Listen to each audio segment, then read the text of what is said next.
저는 한국 외교부 산하 국제분쟁조정센터에서 실무관으로 일하는 박지우입니다. 10년간 동북아시아 갈등 해결 업무를 담당해왔죠.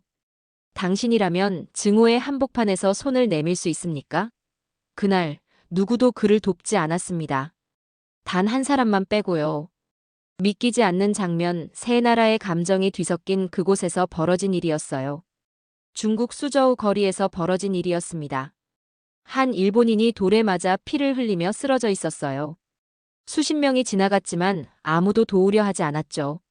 모두 핸드폰만 들고 촬영하거나 그냥 지나쳤어요.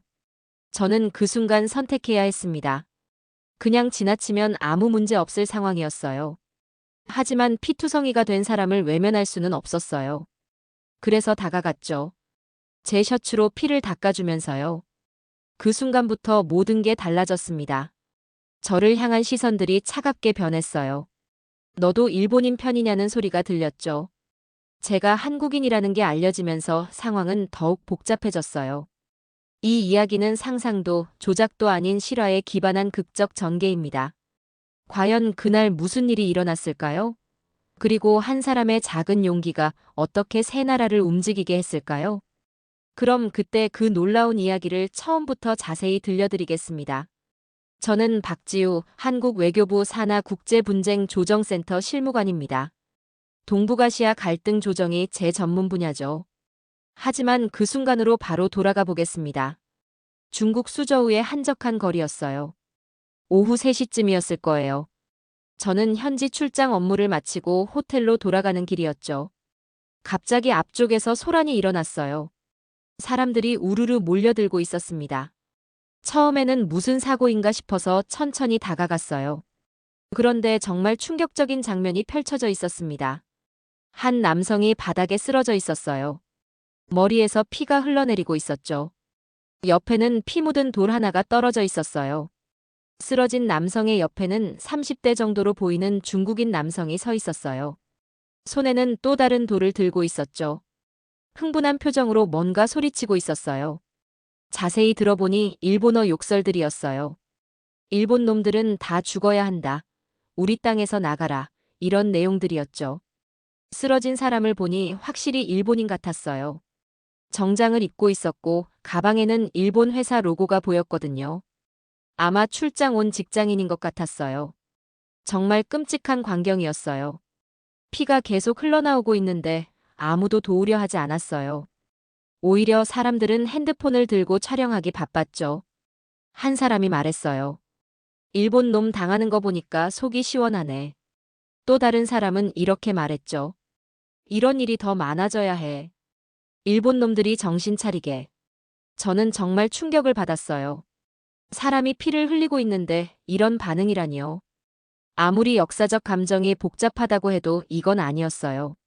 쓰러진 일본인은 의식이 있었어요. 눈을 뜨고 주변을 둘러보고 있었죠. 그 눈빛에는 공포와 절망이 가득했어요. 도와달라고 애원하는 눈빛이었어요. 하지만 아무도 다가가지 않았어요. 심지어 멀찍이 서서 구경만 하고 있었죠. 몇몇은 계속 촬영하고 있었어요. 중국인 남성은 여전히 흥분 상태였어요. 손에 든 돌을 다시 들어올렸어요. 또 던지려는 것 같았어요. 이러다가 정말 큰일 날 것 같았어요. 그 순간 저는 망설였어요. 개입해야 할까 말까요? 이건 중국과 일본 사이의 문제였어요. 한국인인 제가 끼어들 이유는 없었죠. 게다가 제 신분을 생각하면 더욱 조심스러웠어요. 외교 관련 업무를 하는 사람이 이런 민감한 상황에 개입한다면 문제가 될 수도 있었거든요. 하지만 피를 흘리는 사람을 그냥 둘 수는 없었어요. 국적이 뭐든 사람은 사람이잖아요. 생명이 위험한 상황에서 도움을 요청하고 있는데 외면할 수는 없었어요. 저는 결심했어요. 천천히 앞으로 나아갔습니다. 사람들이 저를 쳐다봤어요. 뭐 하는 거냐는 듯한 시선들이었죠. 중국인 남성이 저를 보더니 소리쳤어요. 뭐해, 일본 놈 도우려고? 너도 일본인이야? 정말 위협적인 목소리였어요. 저는 침착하게 대답했어요. 저는 한국 사람입니다. 하지만 사람이 다쳤으니까 도와야죠.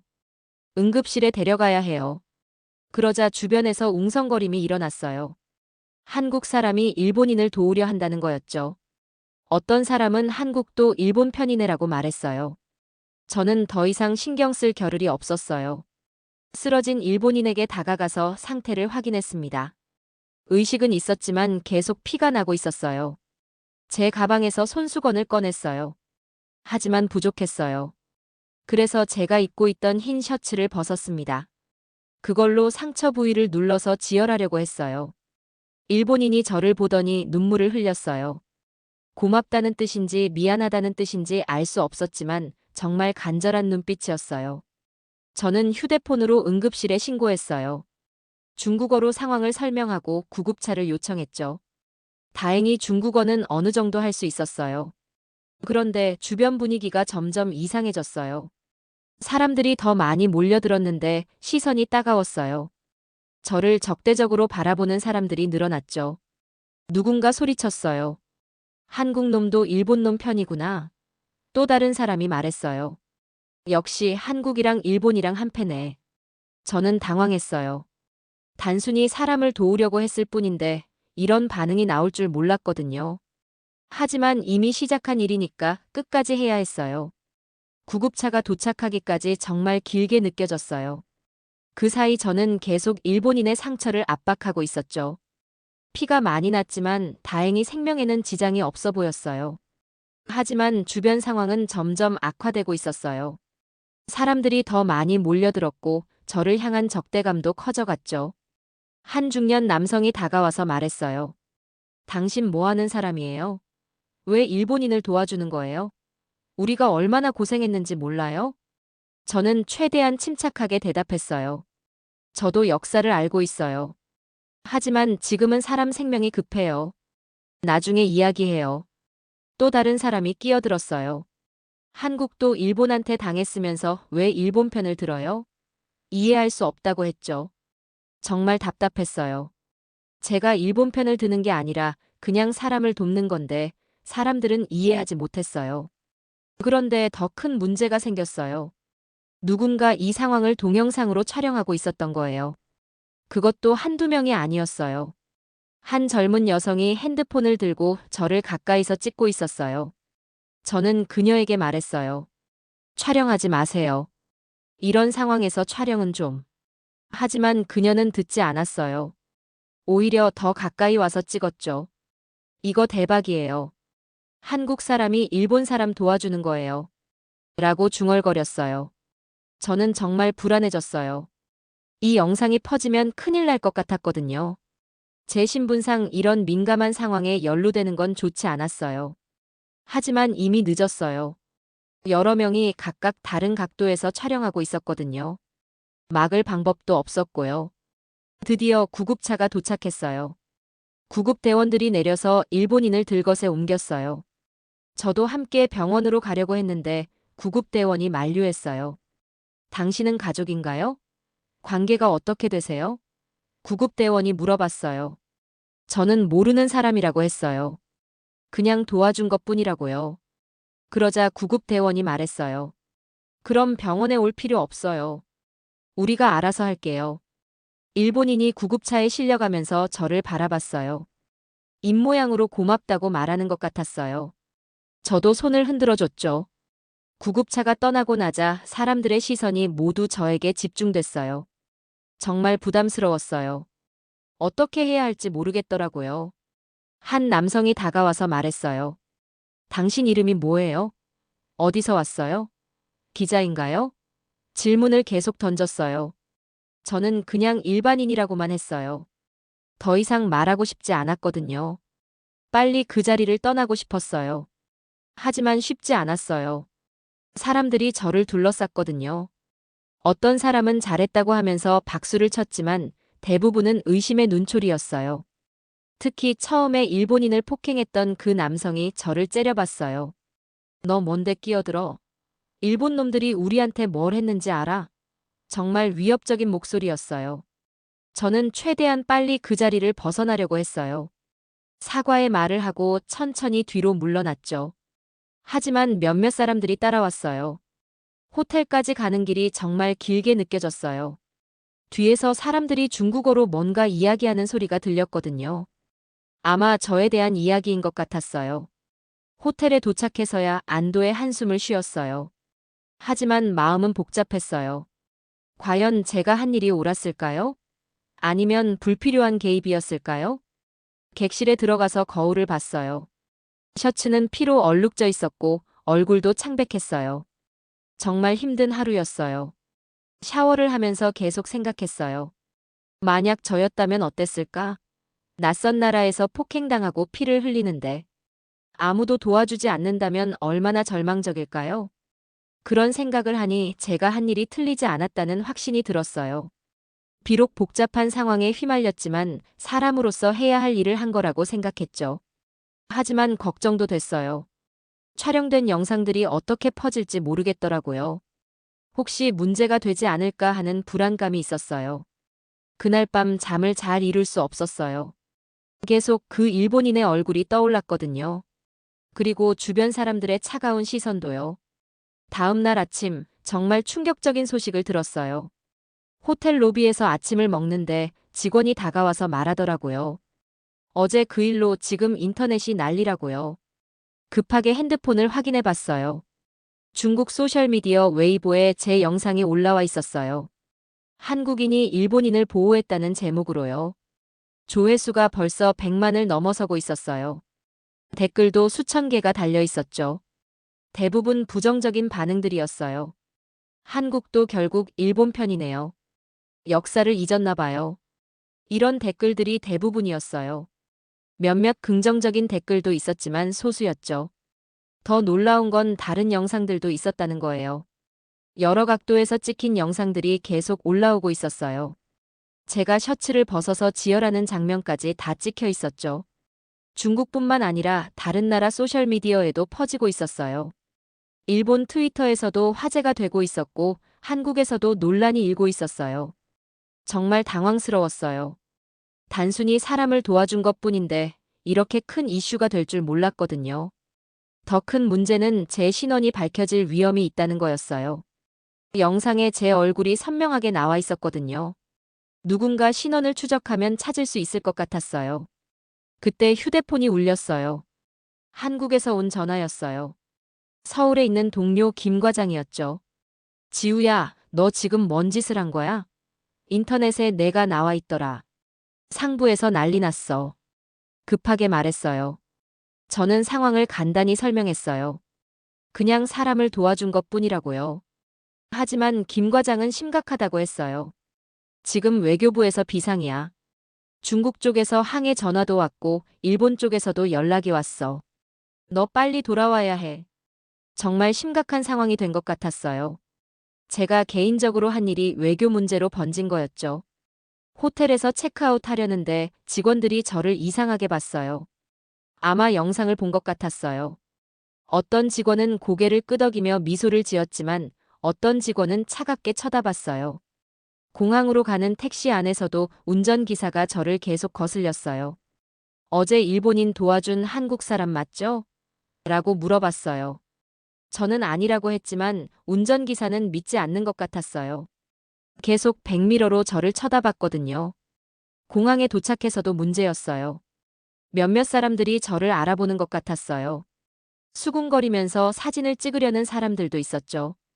급하게 출국 수속을 밟고 대기실로 들어갔어요. 하지만 거기서도 시선을 피할 수 없었어요. 한국인들도 저를 쳐다보고 있었거든요. 한 중년 남성이 다가와서 말했어요. 혹시 어제 그 영상에 나온 분 맞나요? 잘하셨어요. 사람이 죽어가는데 국적이 무슨 상관이에요? 반대로 한 여성은 이렇게 말했어요. 왜 일본인을 도와줘요? 우리가 얼마나 당했는데. 이해할 수 없다고 했죠. 비행기에서도 마찬가지였어요. 승무원들이 저를 쳐다보는 것 같았어요. 옆자리에 앉은 승객도 계속 저를 힐끔힐끔 봤죠. 정말 불편했어요. 이런 관심을 받을 줄 몰랐거든요. 그냥 조용히 넘어갔으면 좋았을 텐데 말이에요. 비행기 안에서 핸드폰을 확인해 봤어요. 메시지가 수십 개 와 있었어요. 기자들의 인터뷰 요청, 지인들의 안부 인사, 모르는 사람들의 비난 메시지까지 다양했어요. 특히 기자들의 연락이 많았어요. 어떻게 제 연락처를 알았는지 모르겠지만 계속 인터뷰를 요청하고 있었어요. 한국에 도착했을 때는 정말 지쳐 있었어요. 하루 만에 이렇게 큰일이 될 줄 몰랐거든요. 단순히 사람을 도와준 것뿐인데 말이에요. 공항에서 나오니까 기자들이 기다리고 있었어요. 어떻게 알았는지 모르겠지만 카메라를 들고 저를 기다리고 있더라고요. 박지우 씨, 어제 중국에서 있었던 일에 대해 한마디 해주세요. 기자가 마이크를 들이댔어요. 저는 아무 말 하지 않고 급하게 그 자리를 벗어났어요. 하지만 기자들이 따라왔죠. 정말 부담스러웠어요. 집에 도착해서야 안도의 한숨을 쉬었어요. 하지만 이게 끝이 아니라는 걸 알고 있었어요. 내일부터 더 큰 문제들이 기다리고 있을 테니까요. 다음 날 아침 출근길이 정말 힘들었어요. 지하철에서 사람들이 저를 쳐다보는 것 같았거든요. 몇몇은 확실히 알아보는 눈치였어요. 외교부 건물에 들어서니까 분위기가 심상치 않았어요. 동료들이 저를 보는 시선이 복잡했죠. 동정, 걱정, 비난이 섞여 있었어요. 김 과장이 다가와서 말했어요. 지우야, 부장님이 급하게 부르신다. 지금 당장 가봐. 부장실에 들어가니까 정말 무거운 분위기였어요. 박 부장님뿐만 아니라 다른 고위 간부들도 앉아 있었거든요. 박 부장님이 무거운 목소리로 말했어요. 지우야, 내가 뭘 한 건지 알고 있겠지? 지금 상황이 어떤지도 알고 있을 거고. 저는 고개를 숙이고 대답했어요. 죄송합니다. 그냥 사람을 도와준 것뿐이었는데 이렇게 큰일이 될 줄 몰랐어요. 부장님이 한숨을 쉬었어요. 내 마음은 이해해. 하지만 너는 외교관이야. 개인의 행동이 국가에 미치는 영향을 생각해야 하는 거 아니야? 다른 간부가 끼어들었어요. 중국 외교부에서 정식으로 항의가 들어왔어. 한국 정부 관계자가 개입했다고 문제 제기를 한 거야. 또 다른 간부가 말했어요. 일본 쪽에서도 연락이 왔어. 고마워하면서도 당황스러워하더라. 이런 일로 한중일 관계가 복잡해질 수 있다고. 정말 심각한 상황이었어요.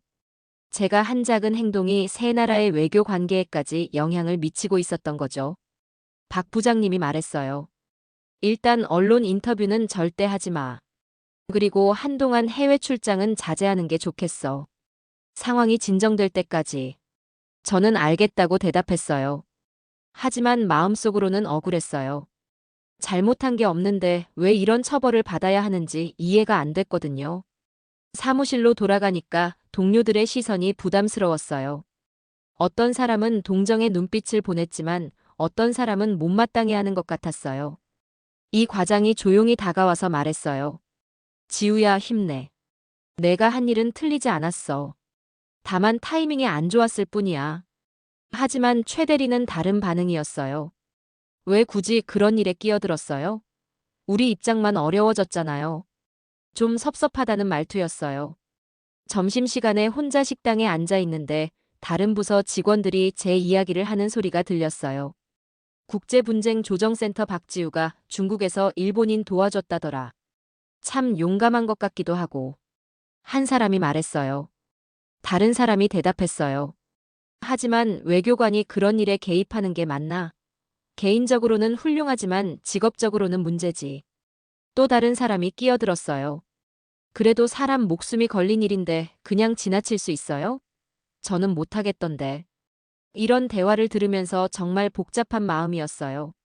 사람들도 제 행동에 대해 의견이 갈리는 것 같았거든요. 오후에 정말 놀라운 소식을 들었어요. 중국에서 제 신원이 완전히 밝혀진 거였어요. 이름, 직업, 심지어 소속 부서까지 다 알려진 상황이었어요. 중국 언론에서는 한국 외교부 관계자가 개입했다고 크게 보도하고 있었어요. 일부에서는 한국 정부의 지시를 받은 것 아니냐는 추측까지 나오고 있었죠. 김 과장이 급하게 와서 말했어요. 지우야, 큰일 났어. 중국 언론에서 내 신상을 다 털었어. 이제 정말 조용히 있어야 해. 정말 답답했어요. 제가 개인적으로 한 일인데 마치 정부 차원의 계획된 행동인 것처럼 비춰지고 있었거든요.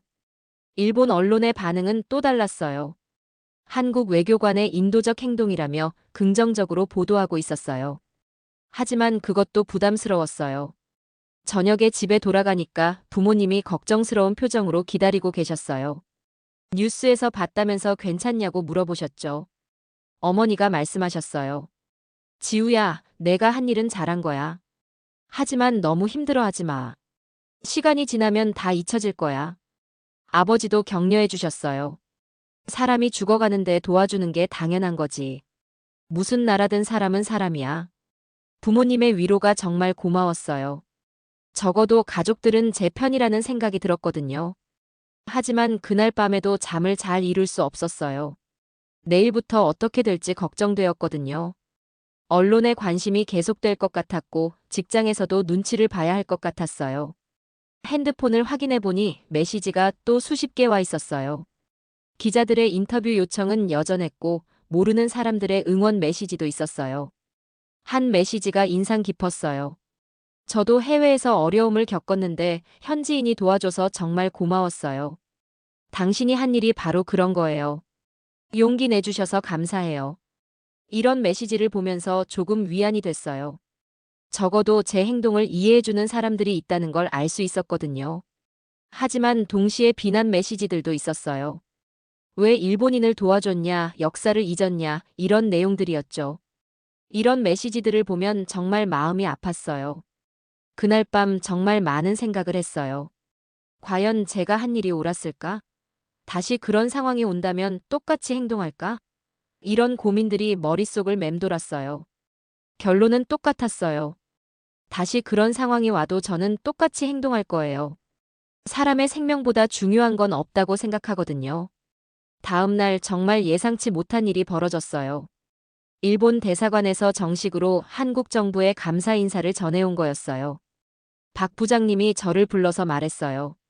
지우야, 일본 쪽에서 내 행동에 대해 공식적으로 고마워했어. 하지만 중국 쪽 반응은 여전히 차갑더라. 정말 복잡한 상황이었어요. 한쪽에서는 고마워하고 다른 쪽에서는 비난하고 있었거든요. 저는 그 한가운데 서 있었어요. 더 놀라운 소식이 있었어요. 베이징 주재 한국 총영사관에서 연락이 온 거였어요. 중국 외교부에서 정식으로 항해 문서를 보냈다는 내용이었죠.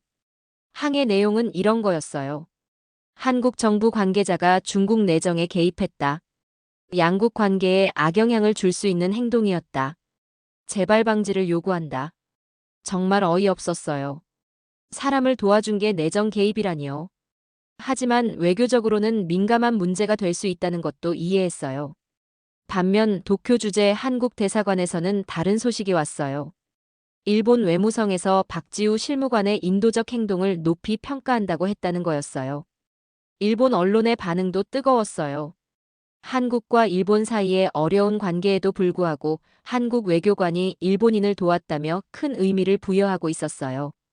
특히 아사히 신문에서는 사설까지 실었어요. 국경을 넘나드는 인간애라는 제목으로 제 행동을 칭찬하는 내용이었죠. 하지만 한국 내 반응은 또 달랐어요. 찬반이 극명하게 갈렸거든요. 보수 언론에서는 외교관의 개인적 판단이 국익에 해를 끼쳤다고 비판했어요. 반면 진보 언론에서는 인도주의적 행동이라며 옹호했죠. 소셜미디어는 더 뜨거웠어요. 해시태그까지 생겼어요.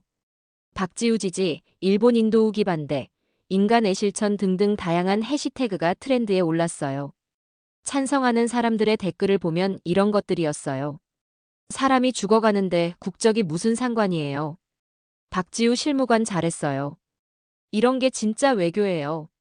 마음으로 하는 외교 말이에요. 우리나라가 이런 사람 때문에 자랑스러워요. 반대하는 사람들의 댓글은 이랬어요.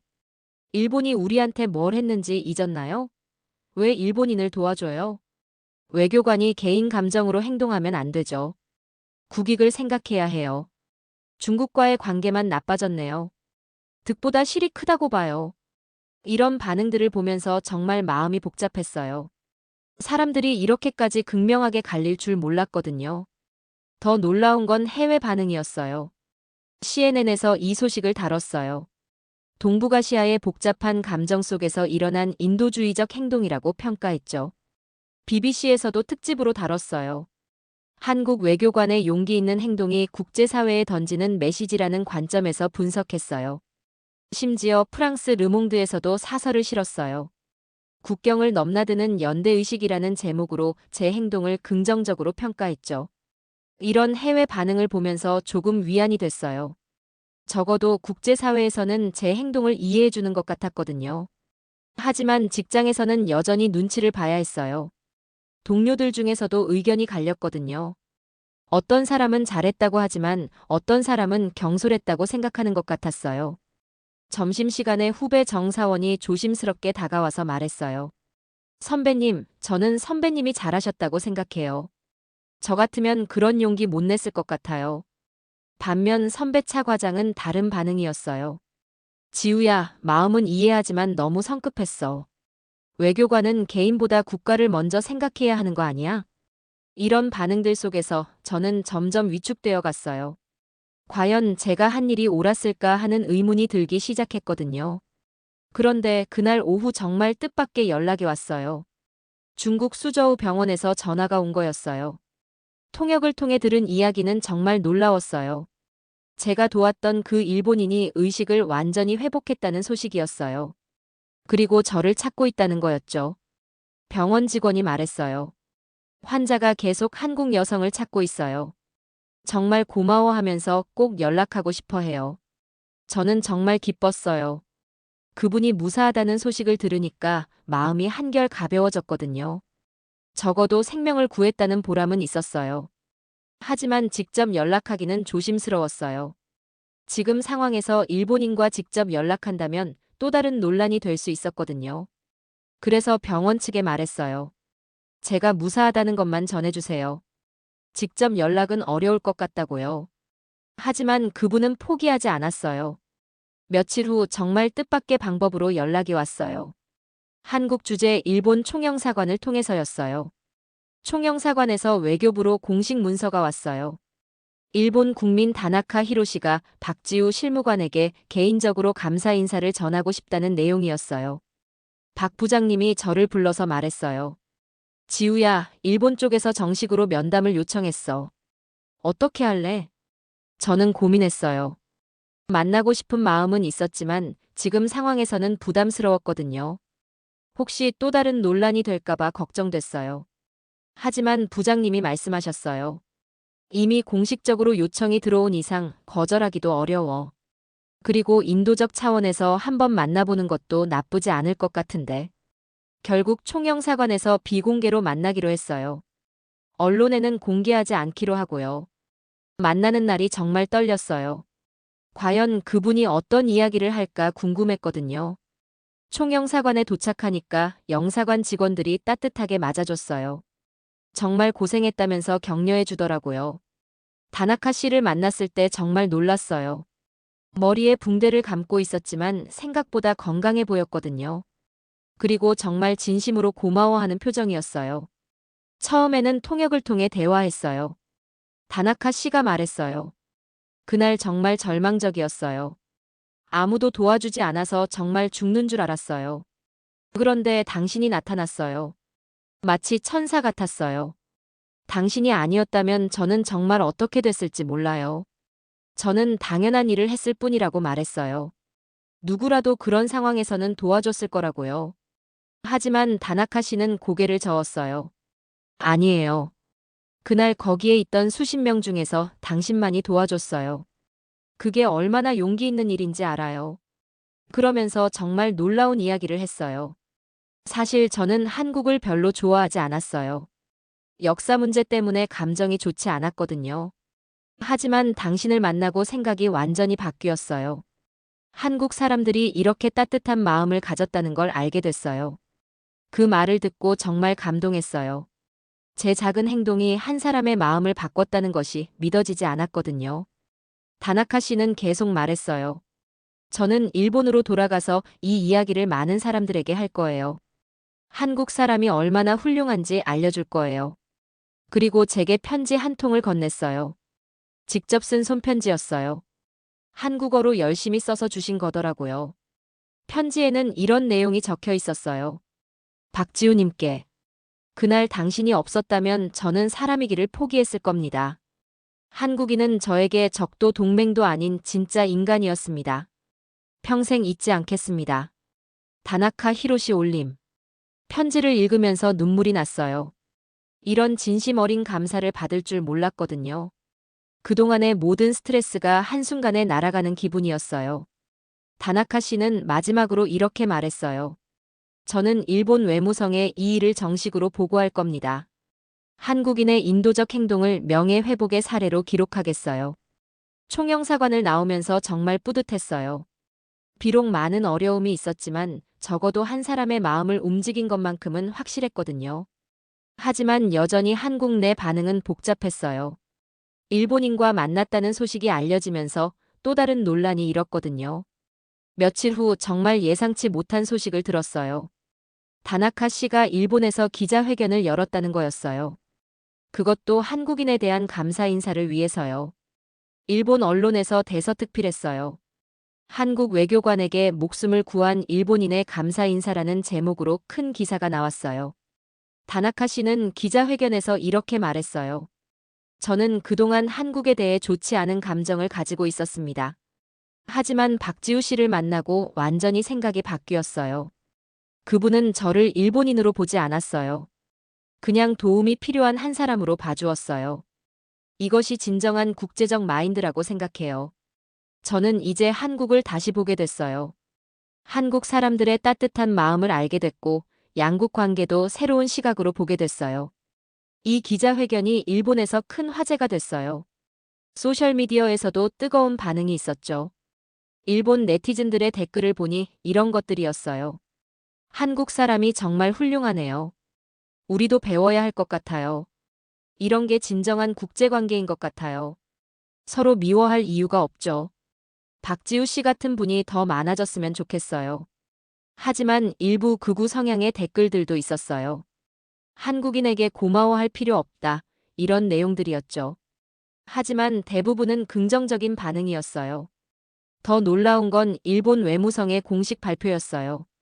한국 외교관 박지우 씨의 인도적 행동을 높이 평가한다며 공식 감사를 표한다는 내용이었어요. 이런 일본 쪽 반응이 한국에도 전해지면서 여론이 조금씩 바뀌기 시작했어요. 처음에는 비판적이었던 사람들도 다시 생각해보는 것 같았어요. 한국 언론에서도 재조명하기 시작했어요. 한국 외교관의 인도적 행동이 일본인의 마음을 움직였다는 관점에서 긍정적으로 보도했죠. 특히 한 방송사에서 특집 프로그램을 만들었어요. 국경을 넘나드는 인간애라는 제목으로 제 이야기를 다뤘어요. 프로그램에서는 다나카 씨와의 인터뷰도 방송했어요. 그가 얼마나 진심으로 고마워하는지, 그리고 한국에 대한 생각이 어떻게 바뀌었는지 자세히 나왔죠. 이 프로그램을 본 한국 시청자들의 반응도 달라졌어요. 댓글을 보니 이전과는 많이 다른 분위기였어요. 처음엔 이해 안 됐는데 이제 보니 정말 멋진 일이었네요. 이런 게 진짜 외교인 것 같아요. 마음으로 하는 외교 말이에요. 박지우 실무관님 덕분에 한국 이미지가 좋아졌네요. 자랑스러워요. 직장에서도 분위기가 바뀌었어요. 처음에는 걱정스러워하던 동료들도 이제는 축하해 주더라고요. 김 과장이 말했어요. 지우야, 결과적으로 정말 좋은 일이 됐네. 일본 쪽에서 이렇게 공식적으로 고마워할 줄 누가 알았겠어. 박 부장님도 저를 불러서 말씀하셨어요.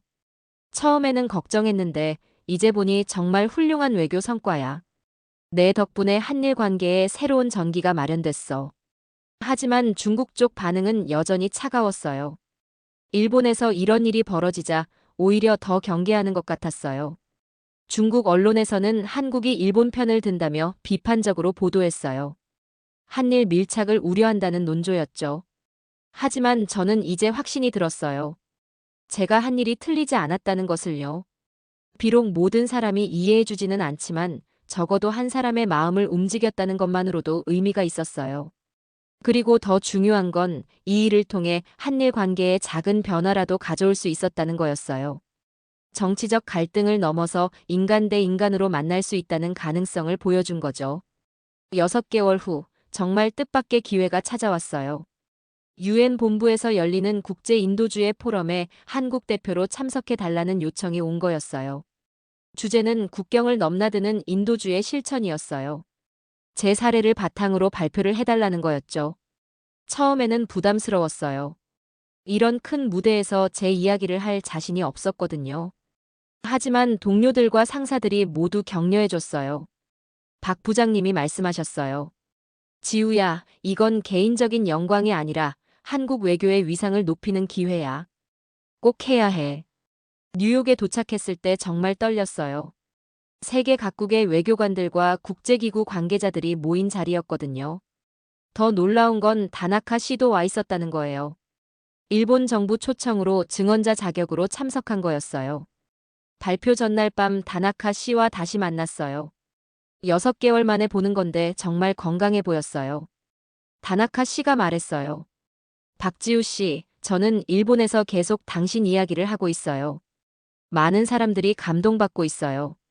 그리고 놀라운 소식을 들려줬어요. 일본에서 한국어 배우는 사람들이 늘고 있다는 거였어요. 제 이야기를 듣고 한국에 관심을 갖게 된 사람들이 많다는 거죠. 저는 정말 놀랐어요. 제 작은 행동이 이렇게까지 큰 영향을 미치고 있다니 믿어지지 않았거든요. 발표 당일 유엔 본부 대회의실은 꽉 찼어요. 정말 많은 사람들이 제 이야기를 들으러 온 거였어요. 저는 단 한 장의 슬라이드로 발표를 시작했어요. 그날 수저우에서 찍힌 사진이었어요. 돌에 맞은 남자, 그를 아는 여자, 그리고 지나치던 수십 명의 사람들이 담긴 사진이었죠. 이 한 장의 사진이 모든 걸 말해준다고 했어요. 증오와 무관심 속에서도 인간에는 존재한다고요. 발표에서 저는 이렇게 말했어요. 그날 저는 외교관이기 전에 한 사람의 인간이었습니다. 피를 흘리는 사람을 외면할 수 없었어요. 국적이나 역사는 중요하지 않았어요. 그냥 도움이 필요한 한 사람이 있었을 뿐이에요. 그래서 도왔습니다. 결과적으로 이 작은 행동이 두 나라 사람들의 마음을 움직였어요. 정치적 갈등을 넘어서 인간 대 인간으로 만날 수 있다는 가능성을 보여줬죠. 발표가 끝나자 박수가 오래 계속됐어요. 많은 사람들이 감동받은 것 같았어요. 질의응답 시간에 정말 인상적인 질문이 있었어요. 프랑스 대표가 물어봤어요. 그런 상황에서 주저하지 않고 행동할 수 있었던 원동력이 무엇인가요? 저는 잠시 생각하고 대답했어요. 특별한 원동력은 없었어요. 그냥 사람으로서 당연히 해야 할 일이라고 생각했을 뿐이에요. 만약 제가 그 상황에 있었다면 누군가 도와주기를 바랐을 거예요. 독일 대표는 이런 질문을 했어요. 외교관으로서 국익과 인도주의 사이에서 갈등은 없었나요? 저는 솔직하게 답했어요. 처음에는 고민했어요. 하지만 사람의 생명보다 중요한 국익은 없다고 생각해요. 오히려 이런 행동이 진정한 국익에 도움이 된다고 봐요. 가장 인상적인 질문은 중국 대표가 한 것이었어요. 중국 국민들의 감정을 이해하지만 그래도 그런 선택을 한 이유는 무엇인가요? 저는 조심스럽게 답했어요. 역사적 아픔은 충분히 이해해요. 하지만 그 아픔이 현재의 인간에까지 막아서는 안 된다고 생각해요. 오히려 우리가 더 따뜻한 마음을 가져야 진정한 치유가 가능하다고 봐요. 그 답변 후에도 박수가 나왔어요. 중국 대표도 고개를 끄덕이는 것 같았어요. 발표 후 많은 사람들이 저에게 와서 인사했어요. 특히 아시아 국가 대표들이 많이 왔어요. 베트남 대표가 말했어요. 우리 지역에도 이런 갈등이 많은데 당신의 사례가 좋은 본보기가 될 것 같아요. 싱가포르 대표는 이렇게 말했어요. 이런 게 진정한 아시아적 가치인 것 같아요. 서로 돕고 배려하는 마음 말이에요. 가장 감동적이었던 건 다나카 씨의 증언이었어요. 그가 단상에 올라가서 말했어요. 저는 그날 절망했었어요. 사람들의 차가운 시선 속에서 정말 죽고 싶었어요. 하지만 박지우 씨가 나타났어요. 천사처럼 말이에요. 그분은 저를 일본인으로 보지 않았어요. 그냥 도움이 필요한 한 사람으로 봐주었어요. 그 순간 저는 인간에 대한 믿음을 되찾았어요. 이제 저는 한국을 다르게 봐요. 정치적 갈등이 있어도 사람 마음은 다르다는 걸 알게 됐어요. 그래서 더 많은 교류가 필요하다고 생각해요. 다나카 씨의 증언을 들으면서 정말 뭉클했어요. 제 작은 행동이 한 사람의 인생을 이렇게 바꿨다는 게 믿어지지 않았거든요. 포럼 마지막에 저는 이렇게 마무리했어요. 진심은 국적을 따지지 않습니다. 하지만 국격은 그 진심에서 시작됩니다. 우리가 서로 다른 나라 사람이지만 결국 같은 인간이에요. 어려움에 처한 사람을 도우는 것은 국적을 떠나 인간의 기본 도리라고 생각해요. 정치적 갈등이나 역사적 아픔이 있어도 그것이 현재의 인간애를 막을 수는 없어요. 오히려 더 큰 사랑으로 치유해 나가야 한다고 봐요. 발표가 모두 끝나고 나서 정말 많은 사람들이 저에게 감사 인사를 했어요. 어떤 사람은 눈물을 흘리기도 했어요. 한 미국 대표는 이렇게 말했어요. 오늘 정말 감동받았어요. 이런 이야기를 들을 수 있어서 영광이었어요. 유럽연합 대표도 와서 인사했어요. 이런 사례가 전 세계에 널리 알려져야 한다고 생각해요. 정말 훌륭한 본보기예요. 포럼이 끝나고 호텔로 돌아가는 길에 다나카 씨와 함께 걸었어요. 그가 말했어요. 박지우 씨, 정말 고마워요. 당신 덕분에 제 인생이 바뀌었어요. 그리고 오늘 이런 자리에서 이야기할 수 있어서 더욱 의미 있었어요. 저도 답했어요. 저야말로 고마워요. 다나카 씨 덕분에 제가 한 일의 의미를 더 깊이 알게 됐어요. 그날 밤 호텔에서 한국의 가족들과 동료들에게 연락했어요. 모두들 자랑스러워하면서 축하해줬어요. 어머니가 말씀하셨어요. 지우야, 정말 잘했어. 엄마가 이렇게 자랑스러울 수가 없다. 박 부장님도 연락하셨어요. 지우야, 정말 수고했어. 한국 외교의 새로운 가능성을 보여줬어. 그날 밤 창밖으로 뉴욕의 야경을 보면서 많은 생각을 했어요. 6개월 전 수저우 거리에서 시작된 작은 행동이 이렇게 큰 의미를 갖게 될 줄 몰랐어요. 지금 생각해보니 그때 제가 한 선택이 정말 옳았다는 확신이 들어요. 비록 많은 어려움이 있었지만 결국 좋은 결과를 만들어낸 거니까요. 무엇보다 한 사람의 마음을 움직이고 두 나라 사람들 사이에 작은 다리를 놓을 수 있었다는 게 가장 뜻깊어요. 앞으로도 저는 이런 마음을 잃지 않을 거예요. 외교관이기 전에 한 사람의 인간으로서 도움이 필요한 사람이 있다면 언제든 손을 내밀 것이에요. 그것이 진정한 외교이고 진정한 국격이라고 생각하거든요.